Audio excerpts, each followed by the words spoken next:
semuanya, perkenalkan nama saya Eni, mahasiswi dari Universitas Putra Batam. Untuk memenuhi tugas terstruktur dari etika profesi, kami akan mempresentasikan tentang etika profesi pustakawan. Yang pertama, saya akan menjelaskan apa itu pustakawan. Pustakawan ialah orang yang memberikan dan melaksanakan kegiatan perpustakaan dalam usaha pemberian layanan kepada masyarakat sesuai dengan visi dan misi lembaga induknya. Jadi, pustakawan ini dapat disimpulkan seseorang yang ahli dalam bidang perpustakaan yang bisa membantu orang menemukan buku, majalah, dan informasi lain serta mengelola dan mengatur dokumen ataupun laporan yang ada dalam sebuah perpustakaan. Dan yang kedua, tugas dari pustakawan. Di sini saya akan menyebutkan 8 dari tugas pustakawan. Yang pertama, perencanaan pengadaan buku. Yang kedua, pelayanan perpustakaan. Yang ketiga, perencanaan pengembangan perpustakaan. Yang keempat, pemeliharaan dan perbaikan buku. Yang kelima, inventarisasi dan pengadministrasian. Yang keenam, penyimpanan buku. Yang ketujuh, menyusun tata tertib perpustakaan. Dan yang terakhir, menyusun laporan pelaksanaan kegiatan perpustakaan secara berkala. Dan yang ketiga, syarat-syarat menjadi pustakawan. Ada 5 syarat menjadi pustakawan. Yang pertama ialah pustakawan harus memiliki pengetahuan di bidang perpustakaan. Yang kedua, pustakawan harus memiliki pengetahuan di bidang pendidikan. Yang ketiga, petugas perpustakaan sekolah harus memiliki minat terhadap penyelenggaraan perpustakaan. Yang keempat, petugas perpustakaan harus suka bekerja, tekun, dan teliti dalam melaksanakan tugasnya. Dan yang terakhir, petugas perpustakaan harus terampil mengelola perpustakaan. Selanjutnya akan dilanjutkan oleh Trisna Liliana. Oke, saya akan menjelaskan tentang pengertian etika. Etika berasal dari bahasa asing yaitu etik, bahasa Inggris atau etika dalam bahasa Latin, etike dalam bahasa Prancis, etikos dalam bahasa Greek, yang artinya kebiasaan-kebiasaan terutama yang berkaitan dengan tingkah laku manusia. Etika mempunyai pengertian standar tingkah laku atau perilaku manusia yang baik, yakni tindakan yang tepat yang harus dilaksanakan oleh manusia yang sesuai dengan ketentuan moral pada umumnya. Etika merupakan ilmu yang membicarakan masalah perbuatan atau tingkah laku manusia, mana yang dapat dikatakan baik atau tidak jahat. Kode etik pustakawan. Kode etik adalah sistem norma, nilai, dan aturan profesional tertulis yang secara tegas menyatakan apa yang benar dan baik dan apa yang tidak benar dan yang tidak profesional. Kode etik menyatakan perbuatan apa yang benar atau salah, perbuatan apa yang harus dilakukan dan apa yang harus dihindari. Kode etik pustakawan merupakan standar tingkah laku dan norma yang seharusnya dapat menuntun para pustakawan dalam melaksanakan tugas profesionalnya.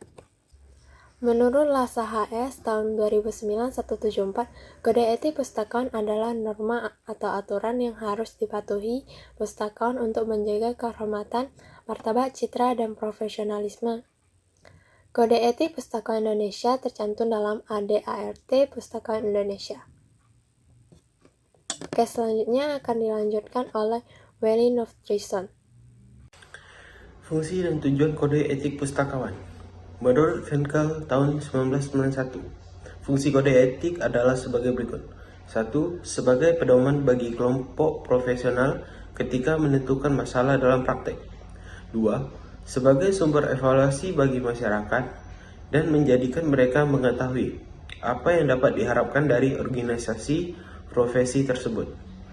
3. Memberi kebanggaan pada profesi dan memperkuat identitas profesi. 4. Memperbaiki keputusan profesi dan kepercayaan masyarakat. 5. Melindungi pengaruh profesi. 6. Menghentikan tindakan yang tidak etis dengan menyediakan sanksi atau dengan melaporkan tindakan yang tidak etis tersebut. 7. Menyediakan sistem untuk mendukung profesi terhadap permintaan yang tidak logis dari orang luar. 8. Merupakan forum keputusan dalam debat antar anggota atau antar anggota dengan orang luar. Tujuan dari kode etik pustakawan. 1. Meningkatkan pengabdian pustakawan kepada Tuhan Yang Maha Esa, bangsa dan negara, sebagai makhluk ilahi, serta warga negara yang baik. Dengan dituntut kode etik, pustakawan dapat memberikan pengabdiannya sebagai hamba dan berbakti kepada sesama, terutama untuk bangsa dan negara. 2. Menjaga martabat pustakawan. Pustakawan harus menjaga martabat dan kehormatannya dengan berlandaskan nilai-nilai moral yang dianut oleh masyarakat. 3. Meningkatkan mutu profesi pustakawan. Untuk dapat memberikan layanan kepustakawanan terhadap masyarakat, maka anggota profesi berkewajiban untuk meningkatkan mutu profesi dan anggota melalui berbagai kegiatan, baik melalui pendidikan formal, non-formal, ataupun informal. 4. Meningkatkan kualitas dan kuantitas layanan, terutama layanan informasi kepada masyarakat.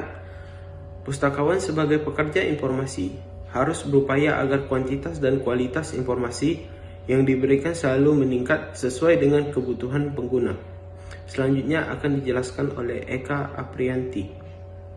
Oke, selanjutnya saya akan menjelaskan tentang penegak kode etik profesi pustakawan.